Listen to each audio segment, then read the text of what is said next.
All right, and we're live. How's it going, friends and family? My name is Amos, and welcome to another earnings week. Yes, if you cannot tell, this is going to be a laid-back environment, and it's practically a podcast. If you treat this as anything other than a podcast, you are wrong. So it's going to be long, but I promise there's a ton of value add, and I will talk about stocks that you've never heard of before. And as a testimony, dude, just go read the comments section of prior uploads in this series. If you just go to my channel real quick, you can pull it up and you could see a ton of positive feedback. As a matter of fact, if you don't learn a thing or two, I will personally give you a haircut, knowing full well that you have a receding hairline and that you're bald. Anyways, what exactly is the earnings week? What you see on your screen right now is last week, but it's essentially when publicly traded companies give us guidance and a snapshot of how their financial performance has been going for the past 90 days. And it's usually when the stocks do very violent swings, like after they report their revenue and their net income and all of this and that, the stock market can unfairly, sometimes it's justifiable, sometimes they'll punish them and sell them off like 20, 40% on a single trading day. And then in like 2 to 3 weeks, they'll be back up to being the same price that they were prior to the sell-off. So I tune in because I like to take advantage of the situation, especially if it's a company that's on my watch list. Because like if I want to buy into them and they're currently $100 a share and they drop down to 80, dude, of course I want to pick it up, knowing full well that its fair value estimate is $200 to get that extra $20 margin of safety baked in. Love it, right? And I say it all the time between you and me. It's one of my more favorite videos to make because it's essentially what I do every Sunday. And my wife was like, hey, why don't you just hit record and talk about your thoughts instead of telling me? Because I think between you and me, I think she's sick of it. Every single time that I talk about stocks or the economy or the industries and sectors and the bullish thesis, she rolls her eyes. She's over it. So, let's do a quick recap of what went down last week before we talk about this week, okay? So on a high level, the first one I want to talk about Thursday after the markets closed was Duolingo. It's a software company that's in the business of helping you learn a language, mathematics, chess, and music. Dude, they got absolutely hammered. At one point in the pre-market, they were roughly $81, $82 a share. And you would think that their earnings was horrific. Like a 1980s screaming, what is it, a screamer? A scream thriller? Dude, I tuned into their earnings because I'm not going to lie to you, I was thinking about it, and I thought it was pretty spectacular. Now, obviously, the language that the leadership team used, it kind of spooked the investors because they're doubling down on increasing the amount of users that are coming on and using their apps every day and trying to grow subscribers rather than focusing on short-term profits. And for Wall Street, that's all they needed to hear to send them from $120 down to freaking $100. I guess when it was all said and done, they went from like 81 to 90 to 99, and I think they finished the day at like $100 a share. I kind of wish I would have taken advantage of the situation, but I was doing a quick technical analysis at the time, and I saw them, like the percentage, the statistic probability of them going down to 77 was also on the menu. So I was like, what if I buy them at 81, 82 and they drop to 77? That would suck, right? So I ultimately did not pull the trigger.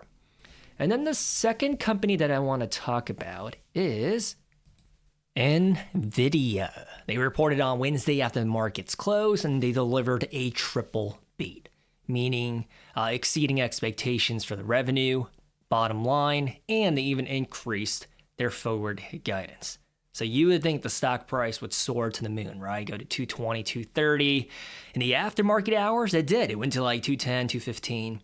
But nah, dude, they sold off. NVIDIA at the time of making this video, they're $170 something. And I almost feel like it was a sell the news kind of thing. Like the investors were just pricing it in and they just couldn't wait to get their profits and jump ship. It's one of those things where I'm like, are you kidding me? NVIDIA is literally the heart the soul of the AI movement. And to be punishing them, I think their forward trading multiple is like a 24, 25. It's kind of ridiculous, I'm not gonna lie. And then we also this is like ADHD edition, if you can't tell already. And on Monday, we had a Domino's Pizza report. It's a core holding of Berkshire Hathaway. It was a mixed bag. They saw U.S. same-store sales growth, which in the restaurant category, that's all that really matters. So when you look at Cava, when you look at Chipotle, when you look at McDonald's, that's the metric that investors care about. If you're zeroed in and focused on free cash flow, you're wrong. That's not what's truly important in the restaurant space. So the US, it's thriving. I think it's because they've been launching a lot more value menu promotions, like a $9.99, any size, any toppings, and stuff like that. And, consumers, do they eat that up? They love it. Because if you're going to order Domino's Pizza anyways, and you're going to pay like $16-17, why not pay $10? So I'm thinking there was a lot more repeat customers, right? And but the reason why it was a mixed bag is because they also are experiencing deceleration in Australia, of all places. And for what it's worth, they increased their dividend by 15%. So talk about a dividend compounder with cheese. Now, this is a company where I personally like to buy into them only when they're below $300 a share. So at $400, it's not one that I'm going to add to my current position. And then last but not least, a tier 4 SaaS business. They're not represented on the screen, but Intuit also reported earnings. And, I thought it was pretty strong from my interpretation. I mean, I could be wrong. I thought it looks pretty good. I think the only business segment that's not thriving right now is the MailChimp, their email marketing service, but QuickBooks, TurboTax, business as usual, and they're crushing. However, they did give conservative and soft guidance, and that made every analyst on Wall Street modify their ratings for the company to be bearish and feed into the vibe coding fear. So heading into the earnings, I think the average price target, and even based on my own GARP formula, Intuit should be around $550 to $600 a share. Wall Street thinks prior to the earnings around like $625, $650. After their earnings, their price targets got slashed and cut across the board. Now it's sitting at somewhere like $380 to $450, which is kind of ridiculous. But that just about wraps up last week. And now on a high level, let's talk about what we have to work with this week. And as you can see on your screen right now, we're done with the Mag 7 and all the big AI bubble players. And instead, we still have some big blue chip names though, right? Like big retailers such as Costco on Thursday. We have Best Buy on Tuesday. We also have Target, or as they say, Target. And Walmart just reported their earnings, and if it's any indicator or a trend, then the consumer spending is business as usual, and they're seeing resilience. I mean, like, people are not buying as much per transaction or per visit, but the spending is going up, and things are looking pretty good. And then also, it's boring, but a buy and hold grocery chain, Kroger, is reporting their earnings. And you know what? Before I go any further, let me just say this, okay? I know some of y'all get your panties up in a bunch whenever I talk about like personal stories or stuff that's not related to the stock market, but for others, you seem to like it. So this is to the others, okay? Growing up in the 90s, dude, I used to be so obsessed with kung fu, martial arts movies because of Jackie Chan and Jet Li. And one of my favorite things to do as a kid was actually watch the Jackie Chan Adventures. It was a cartoon show that was on, I think it was at like 9 a.m. in the morning on Saturdays. Dude, sign me up. And I actually did, right? I did Taekwondo as a kid. And come to find out, dude, I'm still just a kid with an adult brain. Because I don't know what made me do it. I started looking into it, especially the garments that they were wearing in the movies. You know what I'm talking about? Like the ones that they wear in the Kung Fu movies where it's like really Oriental, Asian looking. It's called a Changshan. Dude, I cannot speak Mandarin, so I might have butchered that. So Changshan or Tangzhuan. And I'm telling you right now, I don't really buy clothes. Okay, when I do, it's always thrifted or from secondhand, but I know exactly what I want as a gift going forward. I think they look so clean and so fresh, and they're usually made with like 100% cotton or silk.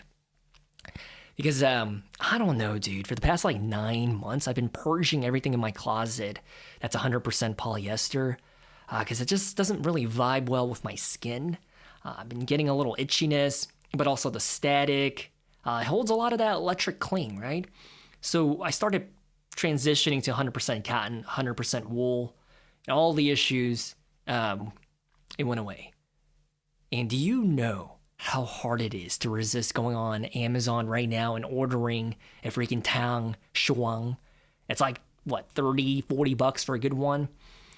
Dude, I'm so tempted, but I can't because I'm saving money to buy a new computer because I think I talked about it like 9, 10, 11 months ago.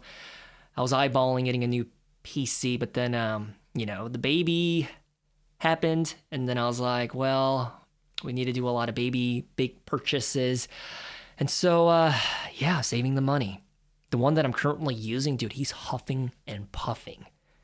Like, it's making me a little nervous.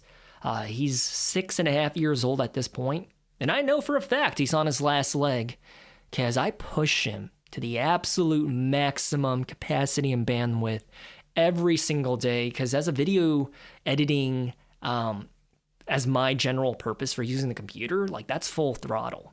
So it's like getting a car and just driving 10,000 miles on it a day. Like the odometer on my computer, the fact that he's able to survive this long, I'm actually pretty proud of him. So I cannot just buy myself a Tangjuan right now. I gotta stay disciplined. But anyways, back to the video. What else do we have this week? Speaking of the AI bubble, we do have the AI chip designers, Broadcom and Marvell. To be honest with you, I would delete Tesla and replace it with Broadcom. I think they're so much more higher quality. But I think the market's rationale and logic is NVIDIA is already enough for the AI chip space. But I don't know. That's not really good logic. Because Microsoft, Google, Meta, Amazon, there's a lot of lines of business that compete with one another as well. Tesla, on the other hand, it just doesn't really make sense. Like, I get it, right? You buy into the vision, the future that Elon Musk is promising, but I don't know, dude. I guess I don't buy into the hype. But how it relates to Broadcom and Marvell, if you were to ask me, based on the capital expenditures from the hyperscalers that they have committed to for 2026, like $200 billion from Amazon alone, 170 some billion from, I think it was Google or Microsoft, and so forth and so on. I think these two are going to report fantastic earnings, but sell off just like NVIDIA. So, yeah, I mean, I could be wrong, but I'm thinking that's what's going to happen because a similar trend happened as well with ASML, Applied Materials, and Lam Research. Usually, like, you can look at one competitor in the same industry to kind of get a feel or an idea of how the market's going to react, right? So that's why you usually see them all report in the same 1 to 2 weeks. And then, who else do we have? Oh yeah, on Monday after the markets close, we have Oyster, which sells LiDAR technology, and it's basically like the sensors that allows the technology to do what it does for robotaxis, drones, and pedestrian crosswalks, to have that spatial awareness of your surroundings. I mean, I think it's good, just not a company that I would want to invest in too, so anyways, there's a lot to talk about, so let's go ahead and dive deeper into each day of the week. And let's go ahead and look at the weekend death. As you can see, each day of the week, there's a ton of companies reporting, right? Monday, is there anybody interesting? Norwegian Cruise Line. Right there, Aon. Let's go ahead and take a look at Aon a little closer. So this is an HVAC company that produces and manufactures all of their HVAC equipment here in the US. So tariffs, it's not an issue for them. And this is a company that I was eyeballing to pull the trigger about like 6-7 months ago. to jump in when they were $70 or below.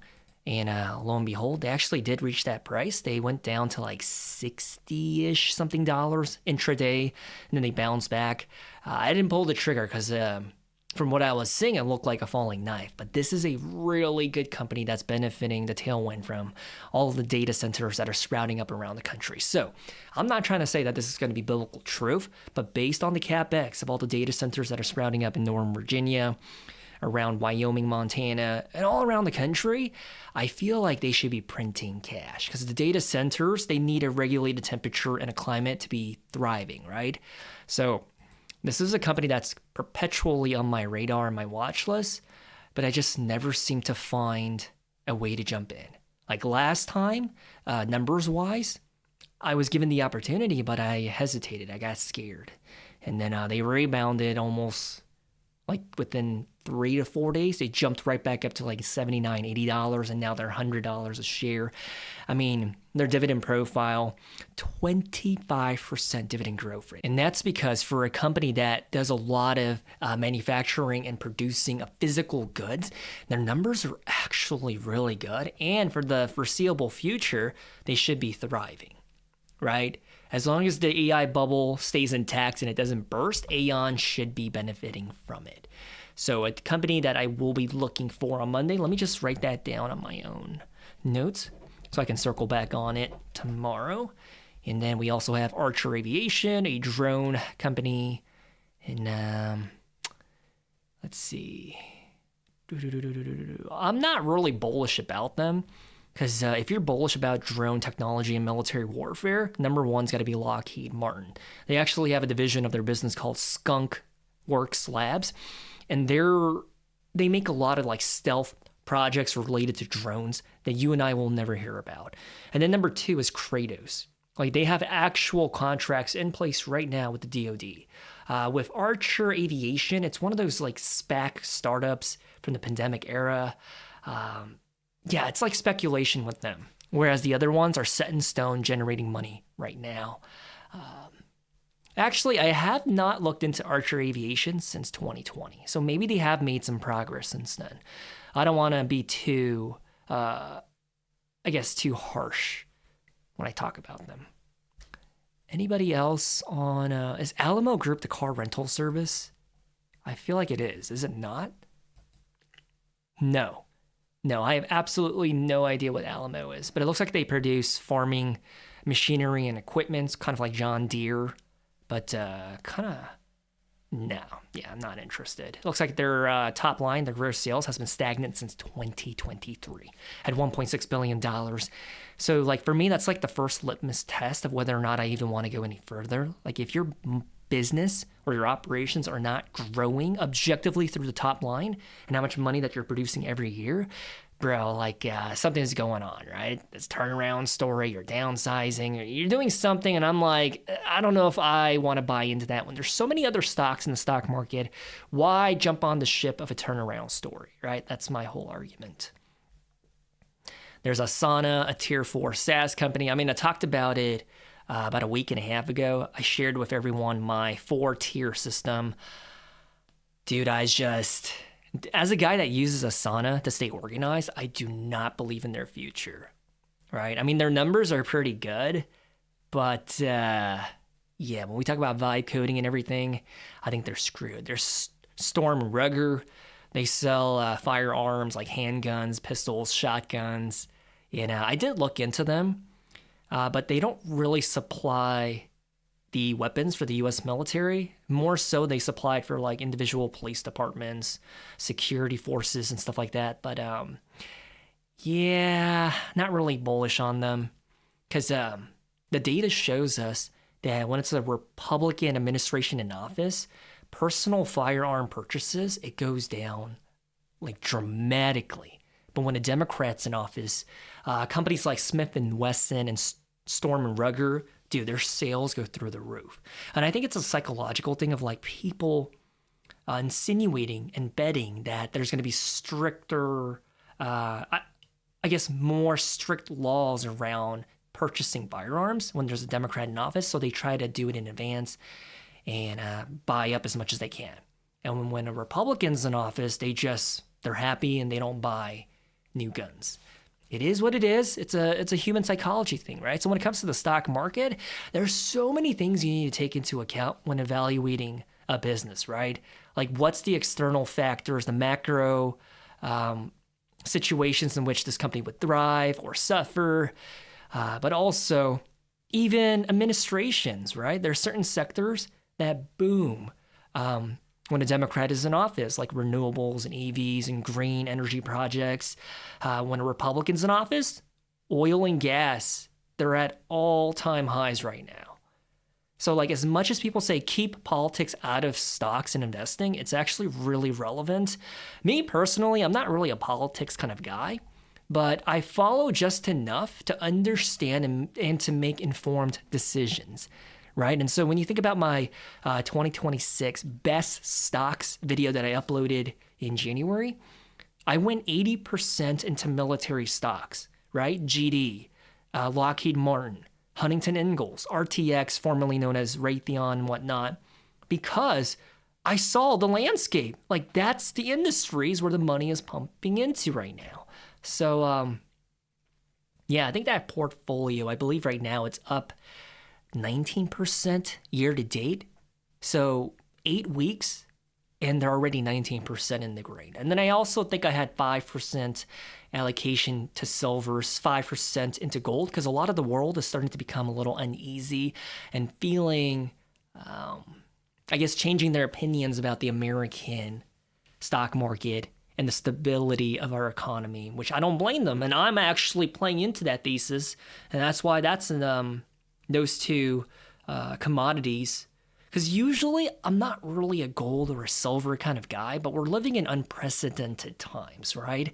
And so that's why when it comes to investing, my strategy, my execution is kind of fluid. Like obviously I have a hard line where I do not go venture down into. Like if a company is burning through cash, if a company is unprofitable, if a company is facing a crap ton of litigation and the sentiment is negative, such as like Adobe, like at the end of the day, I think Adobe is a very solid, high quality business operation, but the sentiment surrounding the company from Wall Street analysts who don't really know what the heck they're talking about, they think they're going to die.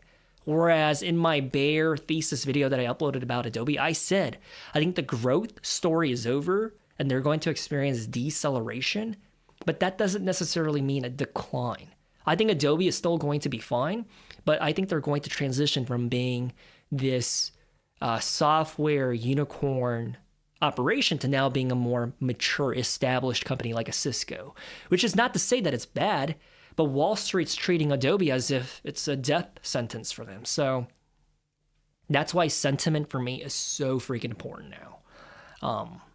Yeah, having said that, let's move on to Tuesday. Now, obviously, there's CrowdStrike, a cybersecurity stock, and I cannot remember if they're tier 2 or tier 3 off the top of my head. I'm so sorry. But there's also Target. This one right here, dude, I'm not going to lie to you. I don't get the rosy feeling in my stomach, but in the past like 5 years, I've literally made like 90% gains from this company by buying and selling out of them.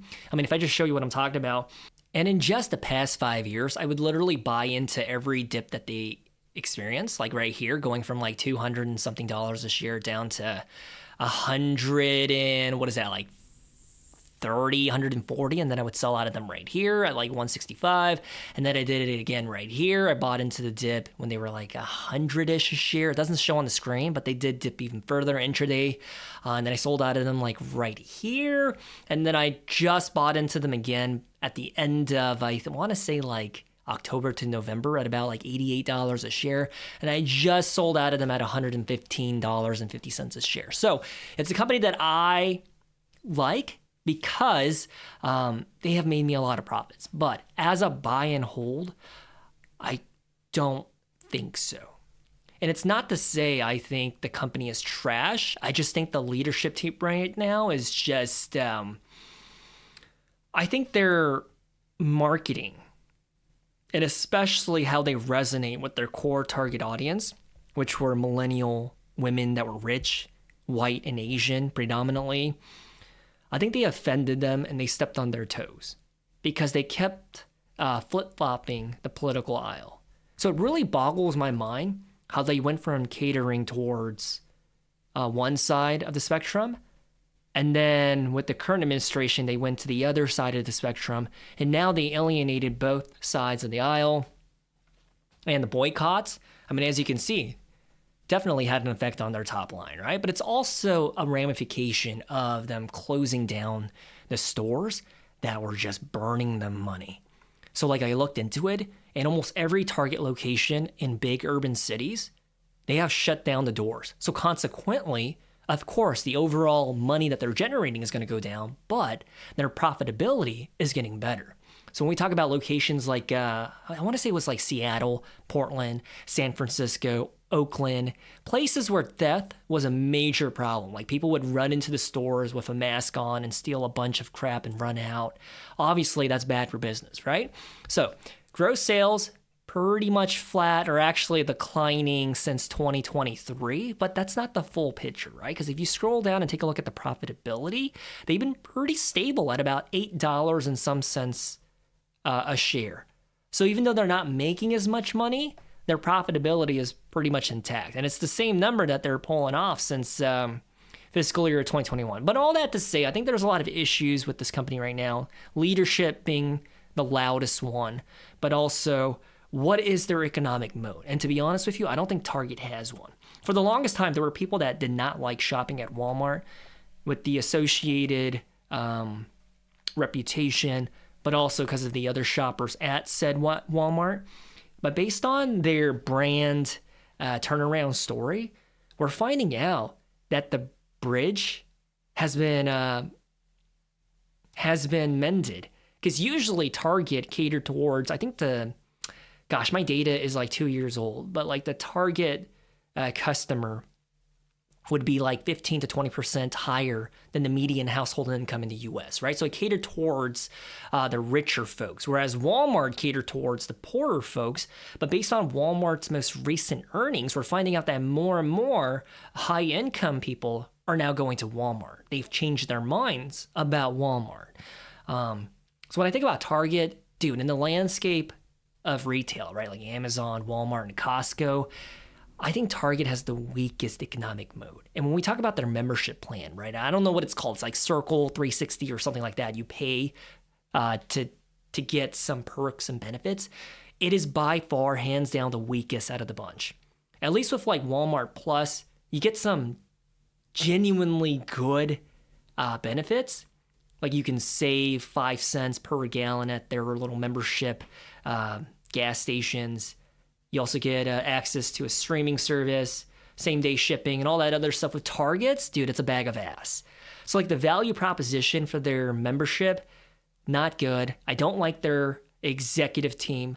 I don't like how they're not increasing their gross sales. I guess there's a lot of yellow and red flags about Target. Having said that, I wouldn't mind buying into them once more after they go on a dip. I know that's so negative, but I have this weird feeling like they're going to go on a sell-off after they report their earnings on Tuesday. Now, I'm going to pick up shares, and then I'm going to sell out of them. And I'm not telling anyone to follow me into this. It's just what I plan on doing. So let me write that down on my notes for Target, so that way I can do my homework to figure out what's the price that I'm going to jump in. And then let's see, what else we have on Tuesday? We have a GitLab, which is a tier 3 SaaS company, in my opinion, a one-stop shop for developers and apps. And let me see if there's anything else. There's Webtoon, which, believe it or not, one of my buddies is a product manager at this company. It's a South Korean company that is in the business of making like cartoon and Korean manga, and dude, it is so freaking hyped and popular, especially like in the Asian community. I want to take a look at their financials. It's not as impressive as I thought it would be. I mean, what do you expect from a company that sells comics, right? Digital format comic books. So it's really niche, but it's out there. I mean, me personally, I would never want to invest into a cartoon platform, especially when Netflix is, well, I can't even say that. I think after they walked away from the deal. You remember that huge debacle with Warner Bros., Paramount, and everything else? Their stock price ballooned back up. I should have pulled the trigger. I'm not even going to lie to you. I was literally watching them hit 75, hit $74 a share, and then I was like, should I go in? Should I not? And then I was like, maybe I'll sleep on it. And then the next day, the news came out like, oh, Netflix is walking away. And then they shot back up to like 90 something dollars. And I was like, well, that ship has sailed. So I guess what was keeping their stock price suppressed wasn't necessarily their last earnings, because I tuned into their earnings and I thought it was really great. I think what was keeping their stock price suppressed was the uncertainty surrounding the acquisition. Like, oh my gosh, is Netflix really going to take on this much debt in order to do so? They're overpaying for Warner Bros. And ultimately, I didn't think it was that bad. I thought it would be a good for their business, but walking away for the deal, it makes them a more cash-heavy, debt-light company. So I think as of right now, Netflix is solid, but now I don't think they're in the undervalued territory. You live and you learn, right? And that's why I have like 150, I don't know, I think it's like 160 stocks on my watch list. That way I'm not picky, right? I can systematically just pull the trigger and buy into one stock once they go into my buy price range. So I feel like if you're only in love with one or two stocks and you miss the opportunity to buy into them, you might get the psychological effect known as FOMO, the fear of missing out, and you might jump into them while they're at their 1 year high, and then you're going to be scrambling when they go on their little sell-offs from the day to day. That's why I keep it, I mean, my brain is super disorganized, but I keep it organized, and I just go down the list by priority, right? And depending on the day, stock number 164 might be on sale, and that might be the one that I buy. Might not be the one I buy if, depending on in my research, it's like, oh, they're selling off for a good reason. Then of course I reevaluate and then I re-engage. But yeah, sorry, that was a really long rant. By the way, my eyes are on Tuesday because actually, what's the market cap of these companies right now? 92 million. I don't bother looking at companies that are under, I want to say 700 million, because then you start talking about micro caps, and I don't really like companies that are way too volatile. The blue chip companies, believe it or not, the more money that's invested into that company, the more stable they tend to be as a roll of nipple. Not 100% of the time, because I personally have witnessed Microsoft go 20% into the red with $1 trillion market cap. But for the most part, 99% of the time, micro caps, companies with like a valuation of like 50 million, 200 million, or 300 million, dude, you can see them swing 70% up or down in a single trading day. Me personally, I do not have the risk tolerance to be able to be okay with that. I don't like the idea of that at all. So obviously Wednesday there's Broadcom, and I'll be honest with you, I think the ship has sailed. Like, if you did not buy into them at around $200 or $150 a share, which is what they were about a year ago, I think that ship has sailed. If you're trying to buy into Broadcom at 300 or even like 275, I don't know about that, man. Because if you take a look at their forward trading multiple, it's a 31, right? Rounding up. Take a look at NVIDIA, who is by far the best in class in terms of their chips. Their forward trading multiple is a 21.5. I have to correct myself. I was wrong. I think earlier I said their forward trading multiple was a 25, and I think it was on Wednesday or Thursday last week when I did take a look at them last. But now it's 21.5. So I'm going to be honest with you, NVIDIA is on my radar. The Patreon family already knows what price point I'm going to be jumping in at. To be at a 21.5, like... Here, can we just take a look at their last quarterly earnings? So you would think with them selling off that their gross sales would have declined, right? No. It's going from 55% to 62% to 73%. And then with the profitability, dude, their earnings per share, 95% year over year on a quarterly basis. Are you freaking kidding me right now? It's the best that they've ever had. Look at that, $1.76, and the stock market's treating it as if it's an eroding or a dying company. That's why I'm like, sometimes the stock market, it just does not make sense. Like, to me, I see high quality all over the place here. Like, look at that. It's the most free cash flow that they have ever generated, and the guidance going forward, to remind you one more time, was super bullish. It's not like they were like, well, guys, there's a lot of uncertainty. And by the way, did you know China has opened its doors? So their revenue is about to get really wild here. Because for the longest time, the current administration blocked them from selling their chips to China on the basis that China was going to catch up to us in the AI race. But at this point, I think everybody knows. Like, if you have any credibility, everybody knows nobody's catching up to the US in terms of the AI race. We have spent so much money on CapEx with data centers and R&D that the best that you can do if you're in another country is probably like reverse engineer and try to catch up, but you will never surpass the amount of money that we have put into progressing and being the tip of the spear. There's a huge difference between competing with us and then being the market leader. No company from Taiwan, no company from Israel, China, Europe, no one's going to be the market leader or best in class. I remember like a year and a half to 2 years ago. Do you remember that DeepSeek sell-off? Dude, I uploaded maybe like 10 videos talking about how it was unwarranted and everyone is fearing is overblown.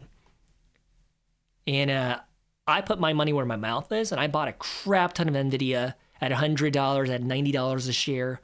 And then obviously I sold out of them at like $145, $150. Had I just held on, it would have been up to $177 right now. But needless to say, with NVIDIA, I feel like too many people hype up and think that the Chinese companies that are making their own LLMs and AI chips will have what it takes to overthrow NVIDIA or Google or Amazon or Microsoft overnight, and that's just not going to be the case.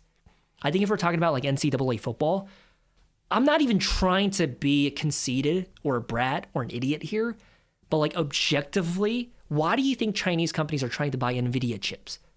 Because it's clearly best in class, right? If you're trying to compete, you got to use the best equipment and the best chips possible, right? So on an NCAA landscape, I think of the American Mag 7, especially with their capabilities, their R&D, and their progression and their innovation as D1 FBS. So like an SEC school like Vanderbilt, Alabama, okay? When we think about companies that are trying to do like the customizable AI chips and stuff like that, like Marvell, I would put them into like D1 FCS, right? Like a powerhouse school, I don't know, like Sacramento State or whatever. Actually, they just bought their way into the FBS, I think to the Mountain West. Help me think of like an FCS school that's really good. I feel like a few years ago it would have been James Madison, but they're also in the FBS now, and they're competing in the Sun Belt. But anyways, you get the point that I'm trying to make, right? There's levels to this, and I feel like the Chinese AI models and their AI chip makers and all of that, dude, they're in D3. Seriously, why do you think nobody is trying to buy the Chinese chips if it's a fraction of the cost? Because we know that it's not going to allow us to push the edge to the next level, right? Like you buy that if you just need to run a tiny little server for your mom and pop shop, sure. But if you're trying to host a data center that's supporting the entire infrastructure of the economy, the S&P 500, or the Department of Defense, no, you're not going to go in that route. Right? So anyways, if you can't tell by my voice, I'm an American bull. I'm super bullish on the American economy. Obviously, certain sectors and industries I'm not going near because of the geopolitical landscape, but also the current party in power. You got to play it smart, right? Not every American company is going to thrive, but certain industries are poised to benefit from certain macro environmental factors, such as the military stocks. Even in my own personal portfolio, I have a ton of money invested into Lockheed Martin and Huntington Ingalls. My only regret is not, now this is hyperbole. I wish I would have just borrowed money and just pumped as much as I could into the military stocks, understanding what's happening right now, right? But that's one of my cardinal rules that I will never break. I will never go on margin, and I will never take out a loan in order to invest into stocks. Like only invest with what you're willing to lose. If you're taking on margin, dude, I don't even know why you made it to this point in the video. Like that's not what we're trying to do here. Like the whole thing with this channel is long-term investing, value investing, dividend growth investing. We do not do day trading. We do not do speculation. We don't do any of that crap like Fubo TV or Tattooed Chef or any one of these like speculative companies. We don't do that. Now, obviously, what I said with Target, I mean, that's something that I do, but it's not something that I ever advocate or encourage others to do, right? Me, I have to do that because I only make a finite amount of income. And so I buy and sell and I buy and sell out of S&P 500 companies to maximize my CAGR. Like, do I want to be doing that? No, I would rather just buy and hold, passive investing, but you got to do what you got to do, right? Speaking of which, not to step on any toes, I remember not too long ago, there was he's really popular right now, but his track record, I remember he was advocating and encouraging Tattooed Chef, Carnival Cruise Lines, Voyager, Smile Direct Club, Fubo. He's still recommending Fubo, I think. The Real Good Food Company, Oatly, Honest, PayPal, Beyond Meat, Corsair Gaming. And it's like, why? The fundamentals for every single one of those companies were unprofitable and shaky. And I don't know. I don't want to come off as jealous, so I'll just stop right there. So a fun fact, I'm actually married, and my wife used to work for National Vision, and they're in the business of selling glasses.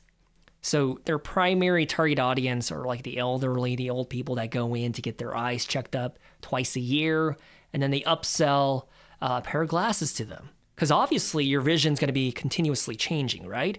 Fun fact, again, I actually have 20/20 vision, but I think it's slowly turning to 20/25.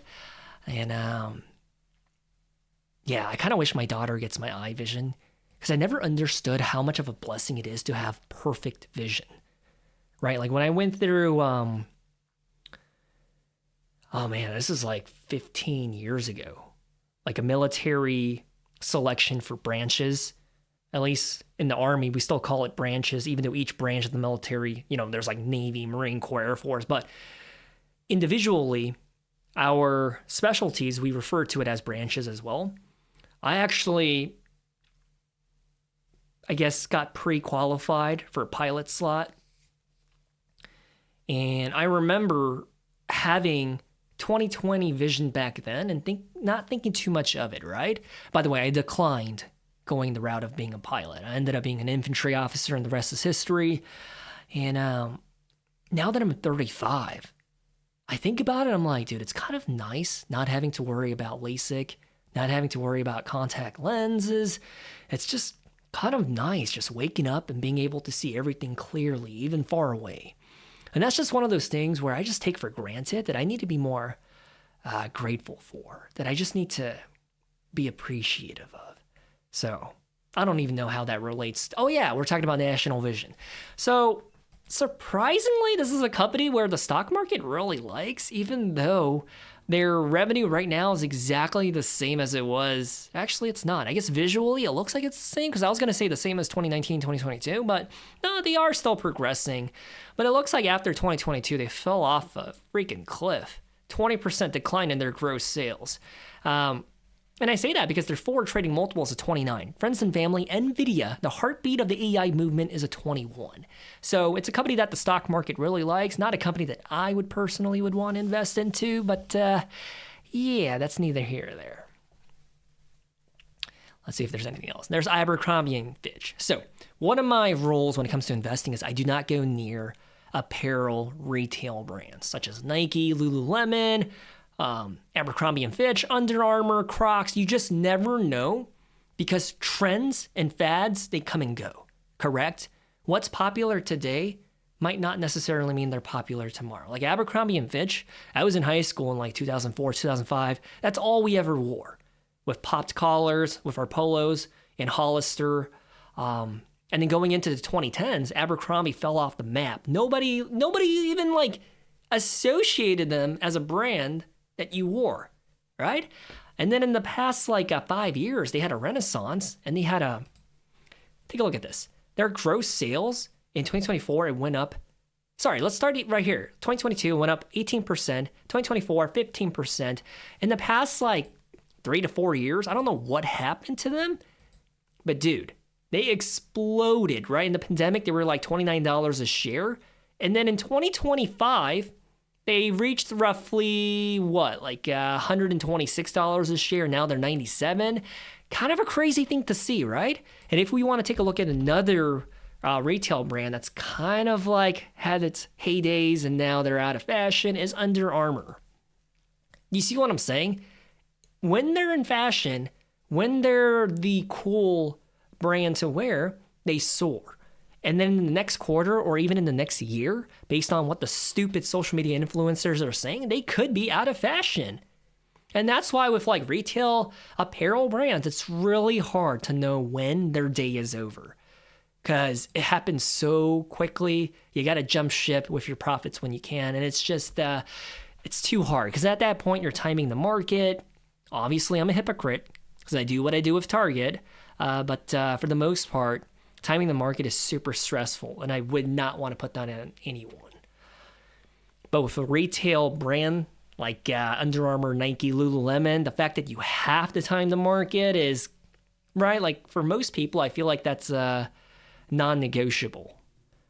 And then there's Cracker Barrel. I was literally just looking into this company the other day, and the fundamentals do not match the performance. So right now, their trading multiples of 43.6. Okay? Just to remind you one more time, NVIDIA's is 21. No, I'm not invested into NVIDIA. I'm just trying to portray how ridiculous this is. For a family restaurant chain that's struggling right now, to have a freaking trading multiple of 43, make it make sense. It doesn't, right? But take a look at what's been happening. Year to date, 28% into the green. If we do 6 months, that's the reality. 43% into the red. If we do past 5 years, 78% into the red. You take a look at what's happening to them. Dude, this company has pretty much been flat in their revenue since 2022. 3 whatever billion dollars. They're just stuck. They're not growing, and they're just trying to survive because they're finding out that their core target audience, which are senior citizens, they don't want to eat at a Cracker Barrel anymore. And so they're starting to change their image, their brand, their menu offerings, and they're trying to cater towards Gen Z, but Gen Z doesn't like them either because of their logo, because of their heritage, because Cracker Barrel, the logo is literally a cowboy, right? And, I mean, between you and me, I think Cracker Barrel tastes phenomenal. But as a business operation, would I want to be a share owner? Slap me in the face and call me Rudolph the Red-Nosed Reindeer? But no, I would not want to invest into them. I feel like if we're going to be talking about the restaurant landscape, I will stand on this hill. I still think Texas Roadhouse is the best. And they've been so good to me. I invested into them in 2019, and I still hold on to them to this day. And I don't know why I never added more shares now that I think about it, but I still think they're the best. S tier. Cracker Barrel, to me, is in the F tier. And it's so sad to see because Cracker Barrel, I think I told this story a few times on this channel. They used to be one of my core holdings, and they used to pay a special dividend every year that made their dividend yield like 200%, literally, because they would pay a fat, juicy dividend. And then just to see what happened in the past 3 to 4 years is so sad to see. And not too long ago, I think last summer, they launched their new corporate logo. They got rid of the cowboy because they realized the imaging, or I guess the illustration was one of the barriers as to why Gen Z didn't want to eat there. And then their, whatever was left of their customer base, dude, they were so vocal on social media that Cracker Barrel decided to scrap it. And their new logo, it kind of looked like Denny's, you know, the breakfast chain. So I think Cracker Barrel, it's really similar to Target. I feel like the leadership team, they have like their pants on backwards. Like, what are we doing here, guys?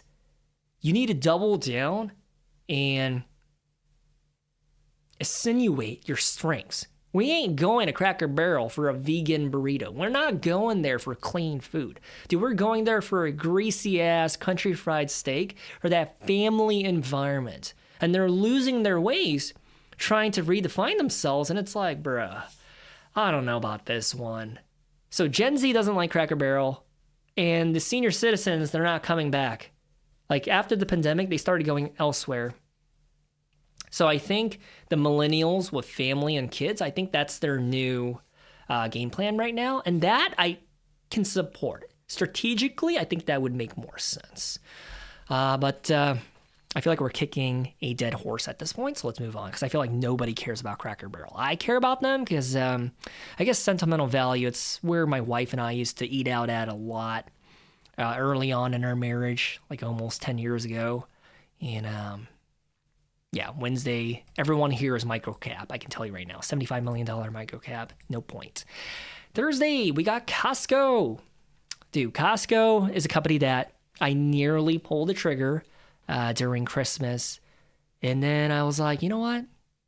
Let's just wait a little bit. And let's take a look at this. Let's zoom back 3 months.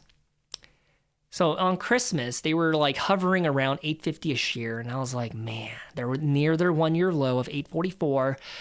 I don't know what it was. I think I was like, maybe I'll wait until they hit $7.99, maybe $7.50. And I think they just never got to that point.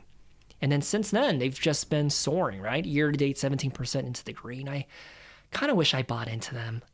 See, with Costco, you have to look at them differently, right? Like the revenue situation, 8% growth doesn't justify a 54 PE, right? Same with their bottom line per share, 9% growth. Why are they so expensive? It's because of their economic moat of their subscribers paying their membership fees, right? It's the exact same reason why I'm bullish about Netflix as well. When you have a steady customer base that pays you a membership fee, you're more inclined to use their product and become a repeat customer. And it's opposite from Planet Fitness because they bank on subscription fees of members who pay but never come back. So underutilizing their facilities, they make more money by having more members that are actually not there. But the opposite is true with Costco.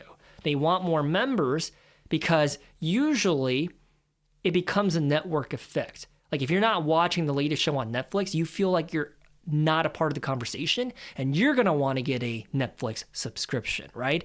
As an outsider. Likewise with Costco. Like Costco treats their workers well. So the workers are always raving about their employer, but then the customers are also treated well. Right? They have a very generous return policy. The stuff that they sell is backed and it's guaranteed, but it's also high quality.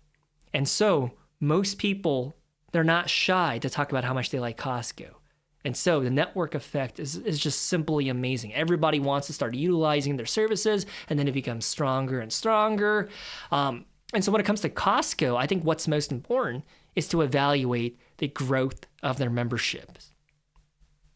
And I wonder if it's here in the KPIs. Yeah, right there. So Gold Star membership growth, business membership growth. So right there, total paid members. This is the metric that Wall Street cares about. Because with Costco, they actually have razor thin margins. They don't care about, like the chicken, the rotisserie chicken that's $5, that's a loss leader. They're not making that to make profit, right? They're making that so that you continue paying or you continue to pay your $100 membership fee every year. That's why. Because that margin right there is a fat, juicy cash flow. And if you take a look at their members from 2012 of 36 million to 81 million, their growth story is not going to end anytime soon because they're expanding aggressively into China, Korea, and other parts of Asia right now, and it's thriving. Like, we go to Costco here like once a year, and I hate going because it's so freaking crowded. The Japanese cannot get enough of Costco. Yeah, this is a company that I really like, and I feel kind of, in Korean, it's called ashua, regretful that I did not pull the trigger and buy into them in Christmas. So my cost basis would have been like $850, and they're currently $1,000 a share. Oh, gosh. Let's move on. Anything else? There's BJ's. Dude, I think they truly pale in comparison to Costco in every regard, right? The growth of their gross sales, the growth of their bottom line per share. And I wonder if they also post their membership. I mean, I see the total revenue right there, but I care more about the quantity of members. Because then if you have a bigger base, you can eventually raise the prices and you might lose, attrition of like 1 to 3% of the people. But most people are going to continue in renewing their membership fees. So that's probably what's more important. It doesn't look like BJ's, maybe here in the metrics tab. Membership now. So all we can see is just the membership fees. So for them, they make $500 million through their annual membership fee. So BJ's is kind of like Costco, except lower quality and everything across the board. How do I know this? I actually had a BJ's membership for like 3 months. And dude, just everything there is just, it's similar to Sam's Club, but just lower quality across the board for almost everything. Especially when I say that, I'm talking about like the furniture, the technology, equipment, like laptops, tablets, and lower quality, meaning it's like last season's model rather than like the most recent up-to-date ones. And for me, that's a big factor because the prices weren't any cheaper than Costco's most recent edition of the iPad, for instance. And then, yeah. And I don't even think BJ's has a food court, do they?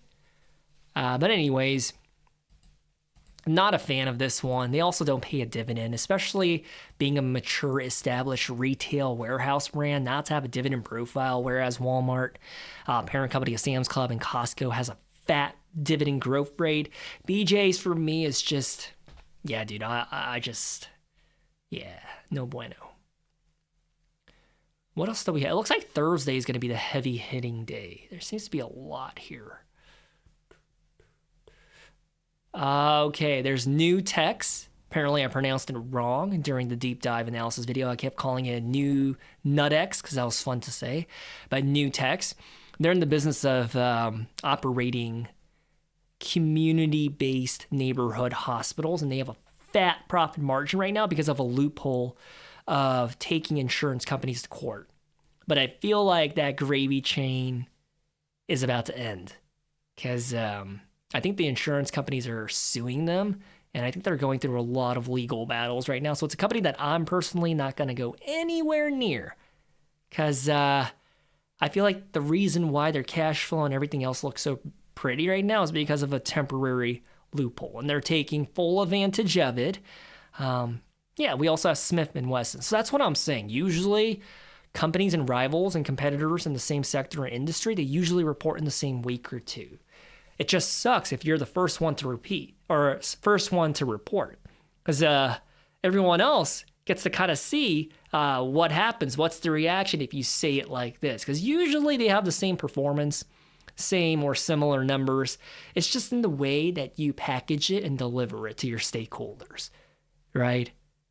So, I don't know.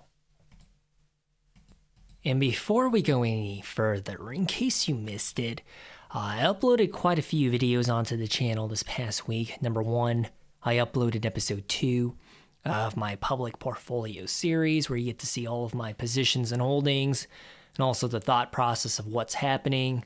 And I also disclosed a $5,600 stock purchase that I just did. And then another video that I uploaded, I did a portfolio roast, where the conversation's really about international versus US stocks. And then, of course, prior to filming this earnings video, I just uploaded a comparison and a ranking of the S&P 500 income ETFs. And I think that video, I'm not going to lie to you, the results were kind of surprising to me because for the longest time, I personally believed that NEO's SPY-E or SPY-I is the best because that's what everyone says. But no, based on the numbers, in my conclusion, they're number 3. They get the bronze medal. Circling back to the video, what do we have on Thursday? We also have Outlet. Dude, they're in the business of selling socks and baby monitors. That way you can make sure you have full situational awareness of your baby's heart rate and if they are stressed out and everything else. I looked into it. Not gonna lie to you, it is so freaking expensive. I mean, it's a very niche tech company, but yeah, I don't know about that one, Chief. Not as a business operation, as a stock, yeah, I don't know about that, dude. High quality product, but not necessarily a stock that I would want to own. I think there's quite a few examples of that in the market where like the product or service itself is really good, but not necessarily a good stock. Perfect example. I know this is going to be canceled here, but I think Under Armour makes better athletic apparel than Nike. I know, crazy, right? Oh, there's Traeger. That's on my bucket list. If ever one day I win the lottery, there will be signs, and you can sure bet that I'm going to buy a Traeger grill, and I'm going to be grilling up some samgyeopsal, which is Korean pork belly. Dude, just even thinking about that gets me salivating. But anyways, these are small caps, and look at Friday to finish it out. There's an employer headhunting agency, but they also have like psychological leadership tests that they do. If you're bullish on staffing agencies right now, dude, I got some bad news for you. I'm personally very bearish. And I think, there's the York Water Company. I actually did a deep dive and an analysis video on them. It's on the channel. And it's pretty good company, surprisingly. I know their market cap is a little small, and they only generate like $20 million per quarter, but they've got a pretty solid regulated monopoly going on in their region. And they do service a part of the Amish community as well. And actually, this is a company that I did not look into for a while. Let me just take a look at what's been going on. I guess ever since I uploaded the video, pretty much flat. Yeah. It's high quality, lesser known. It's not sexy, but their business, I mean, we're always going to need water, right? So I don't even think I'm going to add it on my watch list for this week. It's good to know, okay? And I guess thinking about all the stocks that I eyeballed but did not jump into in all of the prior episodes in this series, dude, I just feel, I guess, not FOMO, but I feel disappointed in myself because I would talk about it with you guys for like an hour, hour and a half, and it literally panned out exactly what I said. They soared or they dropped off a cliff after their earnings, and I did nothing. Some more recent examples would include Stride, the virtual learning service, which I think is 10 times better than Duolingo, Axon, the ones that make tasers, body cams, and equipment for ICE and Border Patrol, Slide Insurance. Dude, I should have jumped into Slide Insurance. I feel so dumb. Like, I talk to you guys about these companies, and yet I don't even jump in. And I'm like, oh, what's wrong with me? Right? 6 months, 47% into the green. If you're a friend of this channel, then you know I'm super bullish on insurance stocks, and I'm starting to see eye to eye with Warren Buffett on why he loves insurance stocks. And then also Sezzle, right? The buy now, pay later company. They just posted their earnings, and they went to the moon, right? $56 prior to their earnings, and they went to $85. Should have bought it. And then all of the various utility stocks that we talked about, I did not jump into any of them. I don't know what it is. I think I just need to have more confidence. So this week, I'm going to try it. I'm going to buy a stock prior to the earnings. I just don't know who it's going to be right now. And I think we talked about a lot of them. So, yeah. Anyways, I love you guys. Thanks for hanging out with me. And I hope you have a good rest of your week. And good luck in the stock market. I'll talk to you really soon. See ya.